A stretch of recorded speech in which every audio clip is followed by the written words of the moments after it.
Welcome to our channel. Today we how to withdraw taxable brokerage money at Robinhood, complete guide step by step clearly.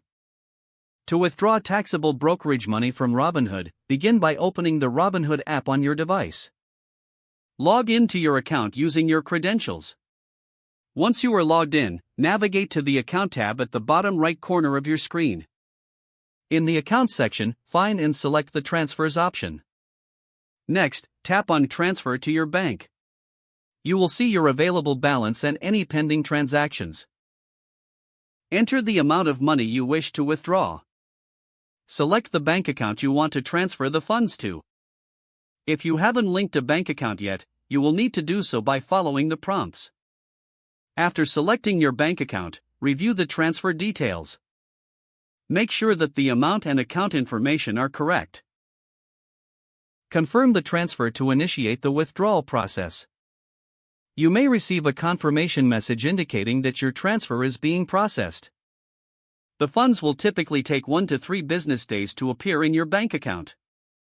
Keep in mind that transfers may be subject to Robinhood's policies regarding withdrawal limits. If you have any pending transactions, your withdrawal may take longer to complete.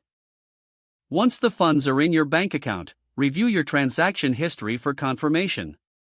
If you encounter any issues, contact Robinhood's customer support for assistance.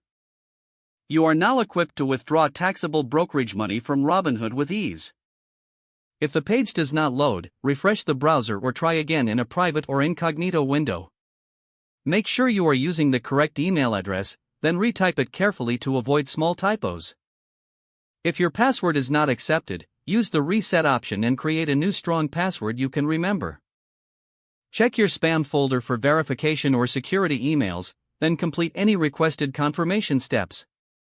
Enable two-factor authentication if available to improve account security and reduce unauthorized access risk. After signing in, review your profile details so your contact information and settings are accurate and current. If you see an error message, note it down and try again after restarting your device and internet connection. Log out when you finish, especially on shared devices, to keep your account and payment information secure. If the page does not load, refresh the browser or try again in a private or incognito window.